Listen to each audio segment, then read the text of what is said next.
Hello again and welcome to another edition of On the Marquee. Our sponsor today, once again, is Dr. John Cox and WeOne's Pediatrics down in Canfield. Our guest today is on stage probably more than dust on the floor. And she does a remarkable performance each and every time she is up there. And she is a multiple Marquee Award winner. And I welcome Molly Galano. Oh, thank you, doing, Molly? Jeff. Thanks I'm for coming doing in. great. Well, you bet. What an introduction. Whoa. Well, you started your theater career outside of Youngstown. Yes. Give me a rundown on your early theater career and what brought you to the Youngstown Playhouse. Well, I guess I grew up for the most part in Jackson, Wyoming, where we had one production a year from the Fine Arts Guild, and I was also with a dance company. So I was balancing both of those things with school, but had a very small chorus role in Mame. It's the first big show I remember as a dancer. And then when I left, I went to California, Southern California, went to Pasadena City College and picked up some more experience, about 2.5 years there, got married and did community theater, had a child, moved back to Wyoming and worked with the dance company again, and then got involved when I realized that my dance life had come to an end performance-wise.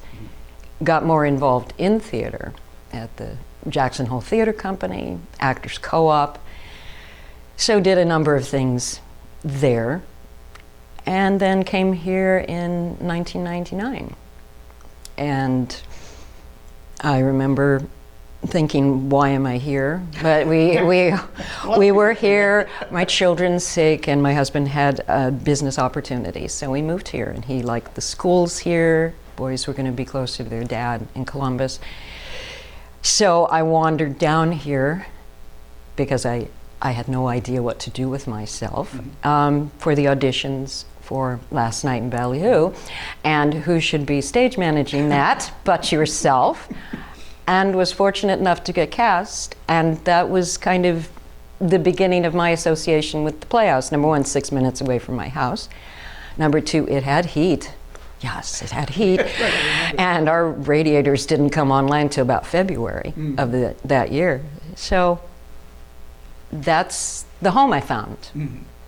And realized that theater people are theater people, and they're all nuts. They're all nuts. Anywhere. That's right, yes, anywhere you go. Yeah. See, I find interesting, and a lot of people don't know about you, I think, is the fact that you started out as a dancer. And I think that's something that a lot of people don't know about. Well, yeah. Dancers Workshop and Three Rivers Dance Company in Wyoming with a wonderful, it was a modern company primarily, and I started with them when I was 13 and then danced up off and on up until time I was 40. And then it's such a difference between acting and dancing because you know the moment, and perhaps this moment will happen for me on stage, but in dance, you know the moment that, okay, this is not happening anymore. The extension's not there anymore. The strength is not there anymore, and that's it for performing, because you cannot live up to the standards you set for yourself or others set for you. Right.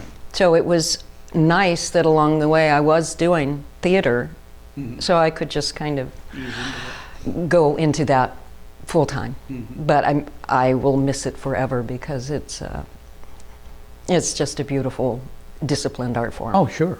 Oh, yeah. And good dancers are always hard to find. Oh, yes. Yes, they are. Now, I mentioned in the intro that you've done tons of shows here. Yes. What do you look for in a role that makes you want to audition for it? Well, that is a good question, because I think it changes through the years. When you're younger, not that I was that young when I came here, I think there's always the feeling that you still are building experience, and any role can provide you that experience. Learning from a director, learning from each other, and just to be on stage. So I would say when I first moved here, I came out for as much as I could, because I just wanted to be doing it and continuing the learning process. I think as you age then, you take a step back and you realize, okay, it's more limited, because it is more limited. Right. And so look for things that have meat and that are challenging. And if that means you're on stage twice a year as opposed to 4 or 5, that's okay. It's kind of unsettling at first, but it is okay, because you want to conserve your energies for things that matter to you more deeply as well, I think. Eva was that person for me. Vivian in Wit was that person for me. Joan in The Guys was that person for me. Anytime Miller goes up, and being able to do that with you, first in Newcastle and then do it here. There are roles that it doesn't need to be in front of thousands of people, because you get to do the work, and it's an honor to do the work. So I'm sitting back a little bit, I think. Took, 6, 7, 8 months off, and came back to it, and looking for stuff that I'll enjoy doing and that has, I think, a message, more message oriented now, because your voice, everybody's voice is limited, and you want to make it count while you still have your voice on stage, and you want it to be more for yourself, I think, as well as for audiences. Well, I think too, excuse me, as you get older, your choice of roles tend to become more limited. Yes, this is very true, and I think community theater is, not that I have ever felt slighted by, there aren't enough roles for aging actresses, but they aren't as frequent. Right. Because of the material that's chosen, which is why I have not only worked here, which I consider my first theater home, in Youngstown, but gone to other theaters because of what is on a schedule that appeals to me. Because the work is out there and everywhere. But you're correct. Limited in a way that is going to be challenging. You know? Well, the things you've done, and as I said, there's been numerous. Every actor has theater stories, and I'm sure you've got a few. I don't know if I'm going to put you on the spot here. I don't know if any particular ones come to mind or not. Man, there's so many, Jack. Holy cow. Holy cow. Theater stories. Well, every show has had a story. Most of them backstage, of course, and the ones that the audience, hopefully, fortunately, is never in on it. But that's what keeps it so much fun. And I'm always, it was not here, but it was in Newcastle when you had to step into Willie Loman faster than anybody ever has, I think, probably, with 9 days to go in Death of a Salesman. And that was 2000, 2001. That was quite a while ago. And the fact that is such a massive script for an actor. I mean, that's the show, is Willie. And he steers the boat, and the rest of us are there. And the fact that you had so few days and were directing it, that when we stepped into it, at first weekend was really, really exciting, because we didn't know what you knew, and if we're going to follow you, if we're going to figure it out. And there were moments backstage, and you think, oh, I'm going to fold my laundry because that's what Linda does. And then someone will come up to you and say, you know, your cue line was just given out there, and maybe you should do something about that. So yes, then you run, and then you always, because they were, it was a good cast. Oh, it was. And the boys were able to steer you back, and they did that, I think, for the first weekend. Yeah, well, they would get you back, and then you say, oh, well, okay, I'll go back and fold my laundry until I go out again, and we're another 2 pages on. But I do remember that working with you, and I've been able to do that a number of times, and it's always been fun, or have you direct me, that there was a hang-up in the first scene, the very casual exchange, here I'm home, so on and so forth, and I don't know. It was tough. It was really tough. But we figured out in rehearsal that if we got stuck in that first scene, we'd start talking about, well, do you want cheese sandwich? And as soon as we got to the cheese sandwich part of that scene, it was like, okay, now I know where we are. And And cheese has become cheese has become our thing, yes. Cheese and us. Party, she brings cheese. Of course I do, because why not? It's symbolic. It's symbolic. But yeah, it's the good stories like that, and you have many in every show. Yeah. But that's one that really stands out to me, because I was so new here, and was just exploring, and was suddenly handed this beautiful role. And Which you did brilliantly. well, I love Linda. I love Linda. Now, you're on the board here. Most people have no idea what it takes to run a facility of this size, or any theater, really, for that matter. True, any. What challenges does the board face on a daily basis, weekly basis, monthly basis, whatever, just to walk in here and turn on the lights? To walk, well, it's as in just about everything else, and it is true when you speak of all theaters pretty much having this issue, the community theaters, is financing, is walk in, turn on the lights. Are the lights going to go on? Did we pay our bills? Did we have enough attendance to, after we've taken care of the rights, after we've taken care of production costs, how much do we actually have?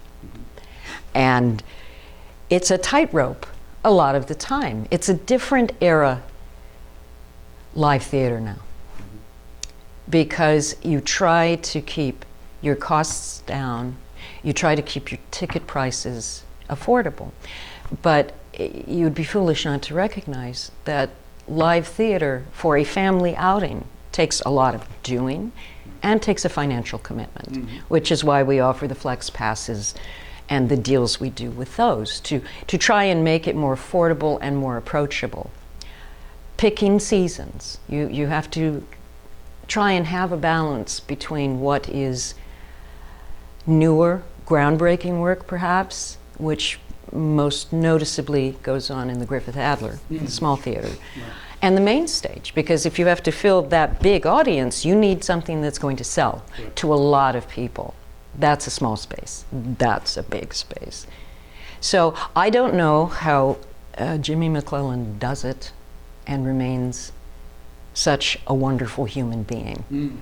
Managing this place is such a tough job. We've had fine managers in the past, and he, with help, a great deal of help from other people, but primarily he is the face of the Playhouse.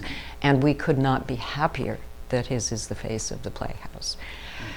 But challenges, yes, abound. And grant writing, we've stepped up that, and with able help, and are seeing results. And of course, our donors, our donors are everything. And we could not be more appreciative when people donate to the Playhouse. And so many people have such long histories. Mine started in 1999 here. People go back 30, 40, 50 years of coming here when they were children, working in youth theater, being on stage, being backstage. That we're very fortunate in that. And I, again, all thanks to them is why we're open. Exactly. Yeah. Now, we've been around, the Playhouse has been around, when I say we, for almost 100 years. Yeah. What is it, do you feel, that has put this Playhouse on the map and keeps it there when so many theaters across the country shut down for whatever reason? Oh, yeah. Oh, yes. Then that is, when I moved here, we had just shut our community theater down because we were unable to keep it going. This was in a small town, and you'd think that that would be an easy thing, no competition. Right. But again, audiences look for different things, I think, and I like to think, and I've always thought when I first saw this theater, because it was the first theater I had been in since college. I have always thought of her as a grand old lady sitting here on the hill overlooking Youngstown. And how much has come to this area because of her. I think still name recognition, when I moved here and people knew where I was moving to, the ones who didn't react, Youngstown? Really? I had a couple of actor friends, this is in Wyoming, who said, you know, you're going to be where the Youngstown Playhouse is. That's a really big deal. So I think the Playhouse has, through the years of ebb and flow, the fact it's still here is pretty amazing. Right. And it has the flies, it has the wing space, it has the barn, it has the costume shop. It has all the bells and whistles, aging, granted, and so monies as they come in are applied to upkeep this treasure, because it truly is a treasure. You can't find a theater like this except in a bigger metropolitan setting or at a university that has the history going for it and the ability to go big or go home. Right. That they have. So I think that, God willing, it will be here. Not just for 100 years, but longer. I got to take a quick break. I want to thank Dr. John Cox once again and We One's Pediatrics for their sponsorship of this edition of On the Marquee. You gave what I feel is one of your finest performances in August Osage County in 2017. Talk to me about that show and what it meant to you. Oh boy. Well, you gave a beautiful performance in that too. It was the summer of August.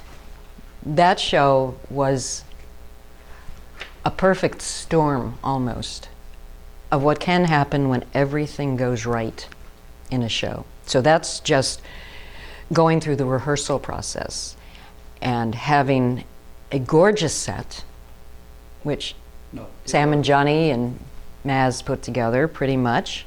A beautiful set that we were able to work on within weeks of our beginning rehearsal. Right.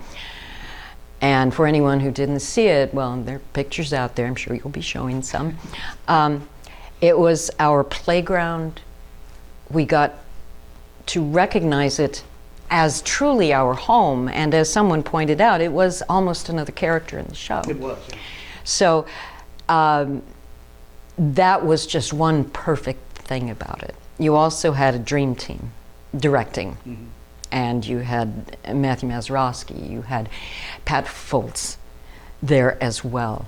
We had an incredibly good stage manager who had never stage managed before, Roz Blythestone. Right. She's been on stage mostly, and rightfully so, but she came in and just, okay, and the trains ran on time with that show. And she could have easily been intimidated with who the lineup of people that were in that show. Oh boy, well, I was intimidated. There was the crucial thing in that was you had a group of actors who loved the script, who really wanted to do justice to the script, and of course to live up to the expectations that the director had. But because nothing felt forced, we didn't feel pushed. We had a long rehearsal period that we were able to know each other inside and out. And I think for a show such as August, when you're up there for 3 hours with this plus it was a family, crazy family, that probably people left thinking, which I always thought after Miller too, as you walk out the door at least thinking, well, that's not us. Thank goodness we have problems. Or who identified with issues in it. And we weren't sure how it was going to sell. We really weren't. But we were pleasantly surprised with the numbers that came.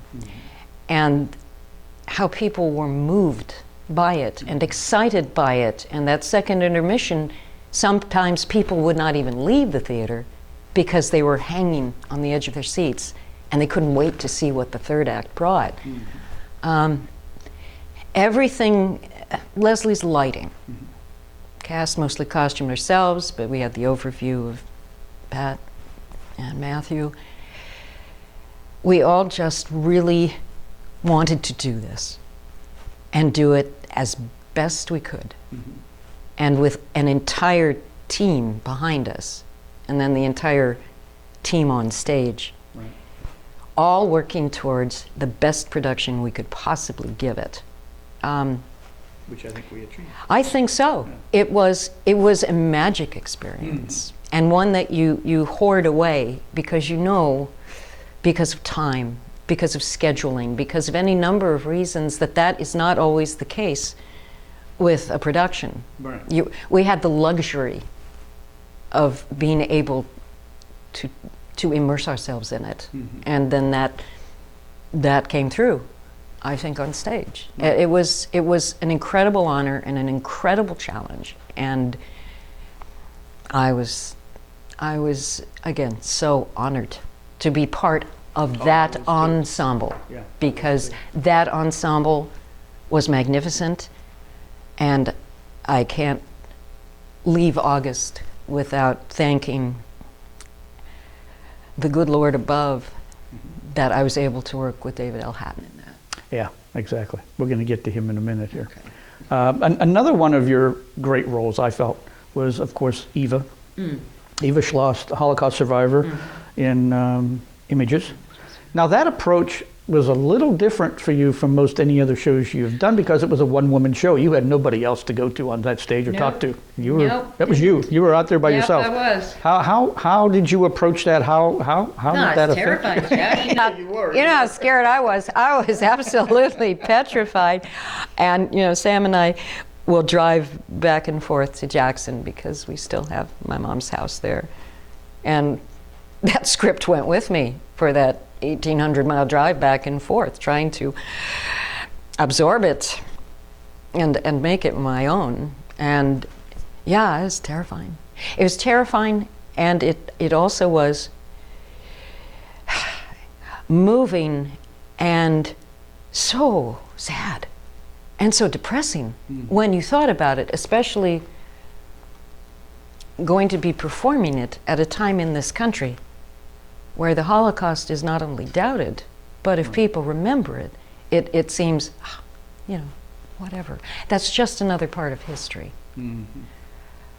Which is why we see what we see, I think, is the refusal to learn from the past means you will repeat it. And I think we both had that feeling because we were going into an election year. Right.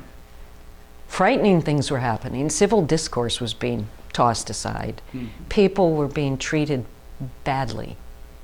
And so much a message of Images were in Eva's words. Right. What she does, and perhaps still does. I don't know what her speaking schedule. She's still Jiminy Christmas. Still She's at it. She'll be 90 amazing. next 90 year. next. She's still at it. She's still traveling, trying to convey, this is what happened. We can't let it happen again. But the end of that show, I know, was of Images, was always so uplifting because of her and how you captured her, because there were so many painful moments that she relived. Her voice, she relived through that show. However, at the end, her hope was kind of what got me through. Right. That she lifted me while I was portraying her. I leaned on her because it was rough. It was rough. And then the added visuals, the slideshow, the movies, everything that went into it, your choice of music throughout. Those became my scene partners. Right. Once I knew where to get out of the way. It's like, you're standing right in front of Otto Frank. Oh, I'm sorry, I need to go sit down somewhere and continue. But yeah, it was an amazing, terrifying experience, but one that I was so very grateful you asked me to do, because I learned a lot about myself through it. And that's one of the things. What does your voice count for? Well, Eva has made sure her voice has counted. Oh, And there are so few of them left now.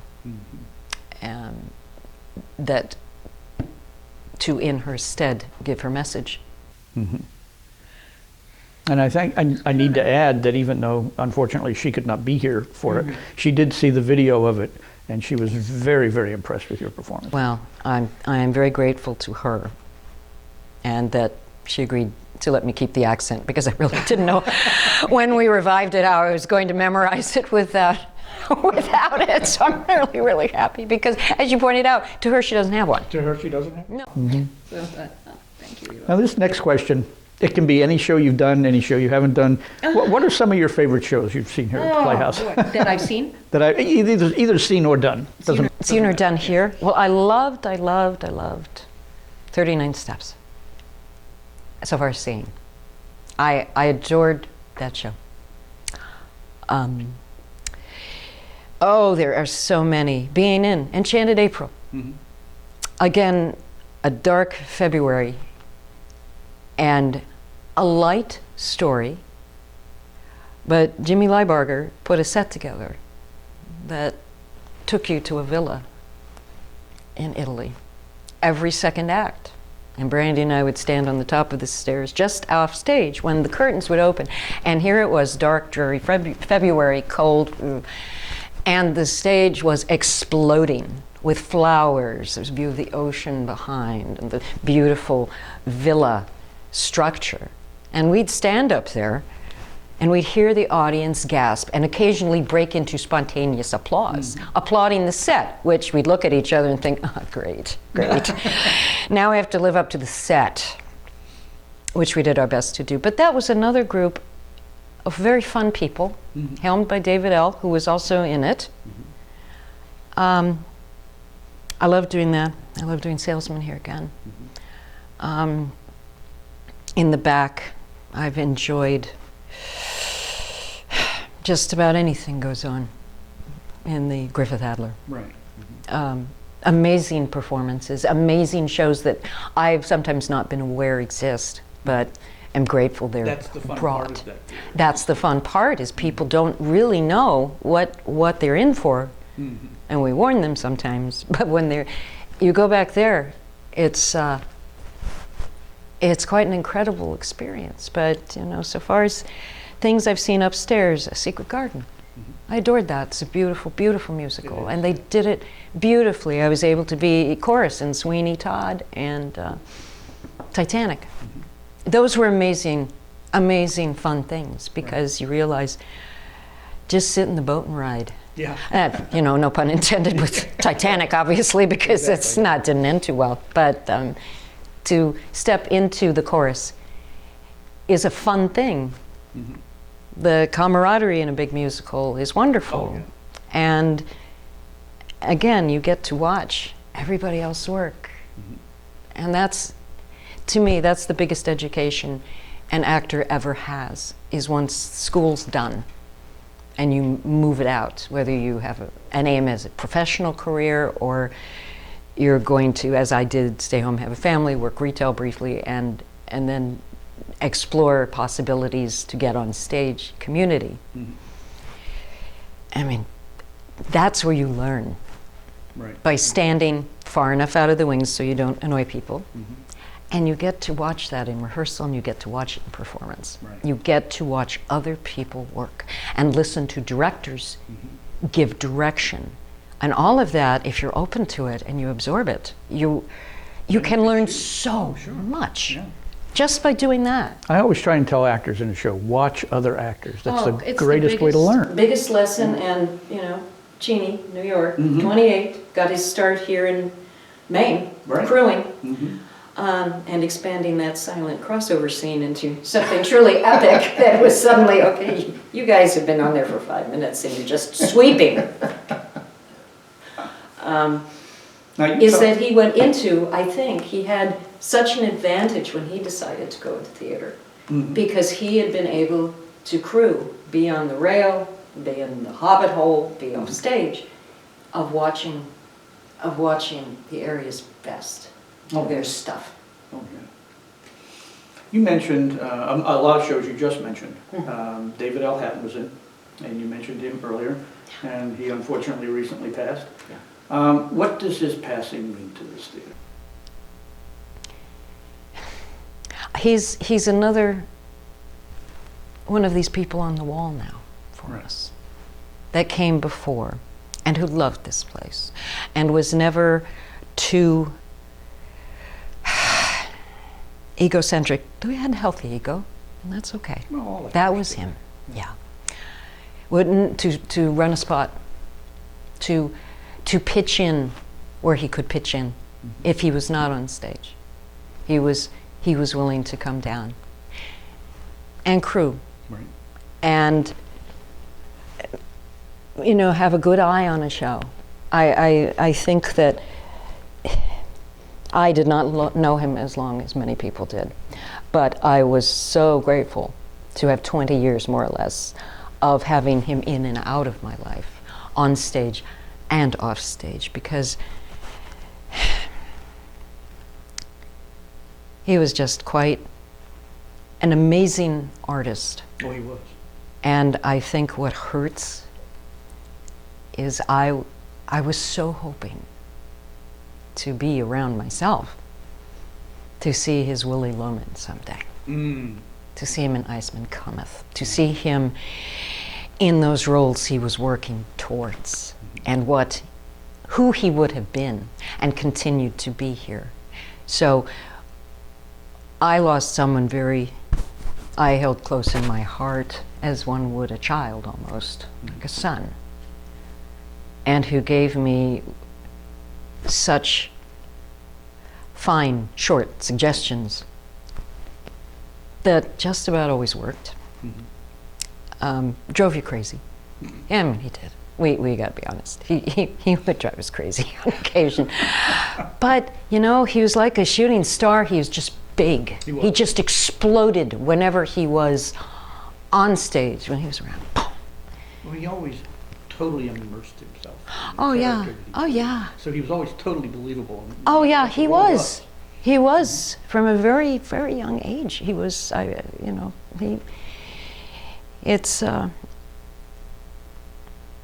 he is now a picture on the wall for us. And, but we hear him in our heads. Oh, sure. Some of us have said that. Yeah. That in a stage situation, we will probably always hear him saying, "What are you doing? What are you doing?" At his service, at his mother's request, I recited "Death Be Not Proud" because I thought, I can read this, but I can almost hear him saying, "Oh, come on, Galano, Malls, or Molly Wally. You can take the time to memorize this for me. Come on, come on." See, he's still there. He's still so present, I think, for I all of us. Agree. Yeah, he's definitely a part of this place. Yeah. It's probably the one you heard going up in the elevator that you said the other day, and you were here by yourself, and you didn't know. Oh my gosh, it's just him. Now, you've worked with a lot of young people here. You've directed some youth theater.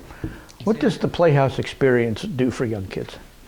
I think it is a wonderful way to get to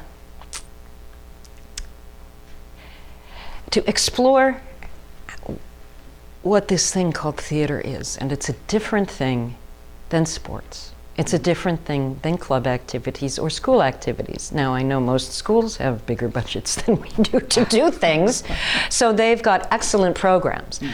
But here, I think the sense of being in this building, of having young performers start out here for so many years and then have gone on to do amazing things, to be just in an atmosphere that has so much history, and to be able to work on that stage and to learn from everybody you come in contact with. I'm talking crew. I'm talking crew perhaps more than anything, because this day and age, they're hard to come by.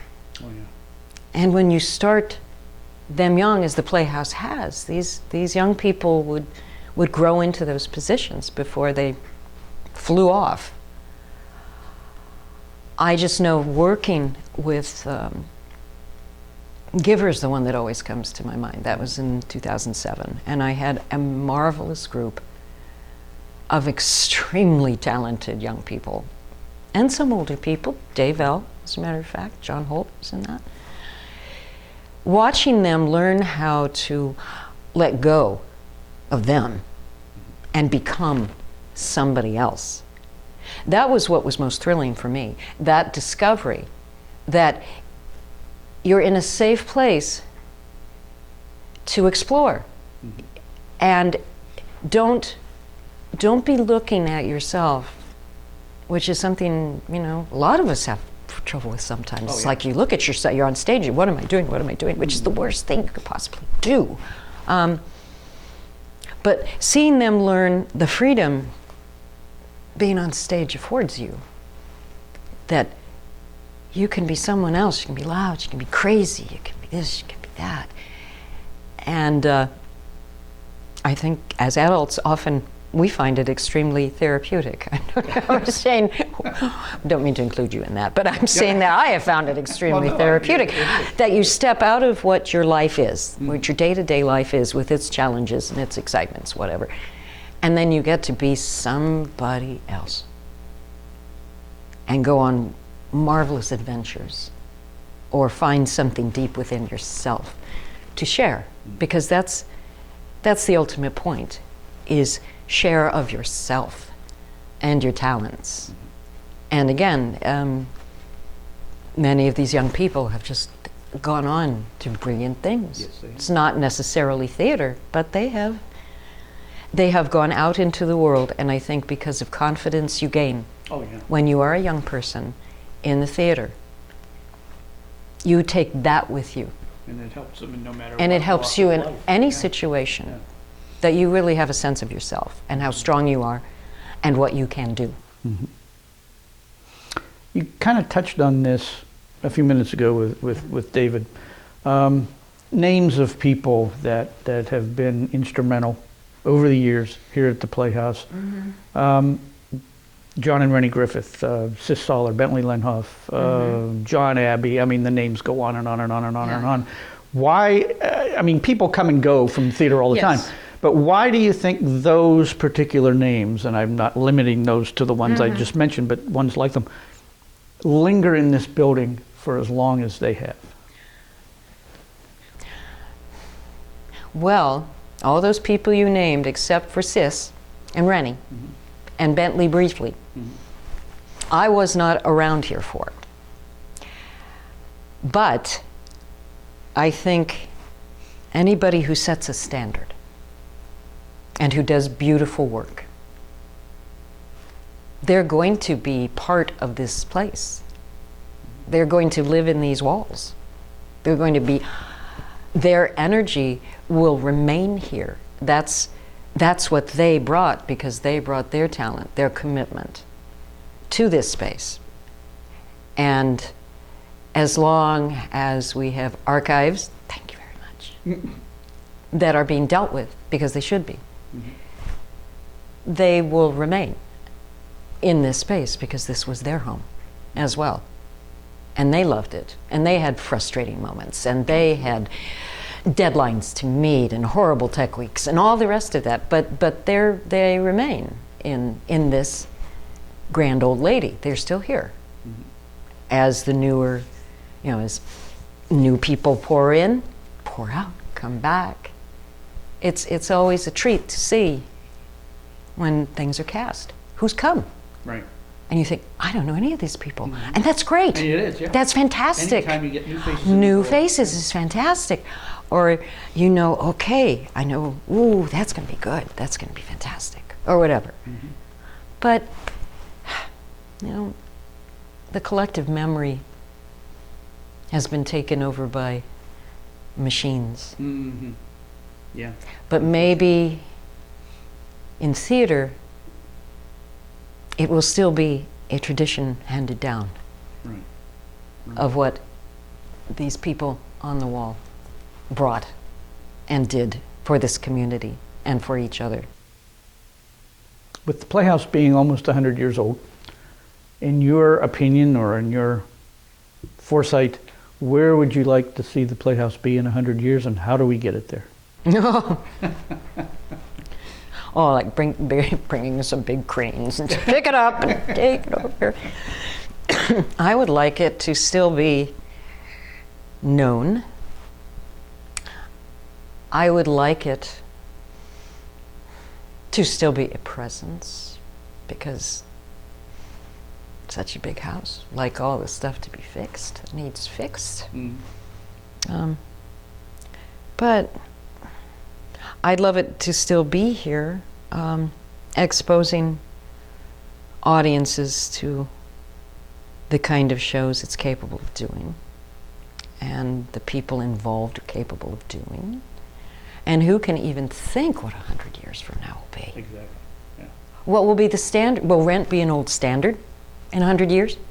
Oh, they're cranking rent out again. You know, all of the Rodgers and Hammerstein, you know, is that because theater moves at such a pace, and so much wonderful work. I would adore to see this become, and you know, remain what it is, but become a more profound influence, which it has been from time to time. We've had people come in from Cleveland and from Pittsburgh, not only to work here, but to be an audience.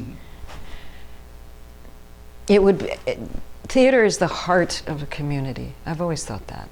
It is the heart of a community. Look at what kind of theater goes on. I'm biased, obviously. And you can kind of see where you are.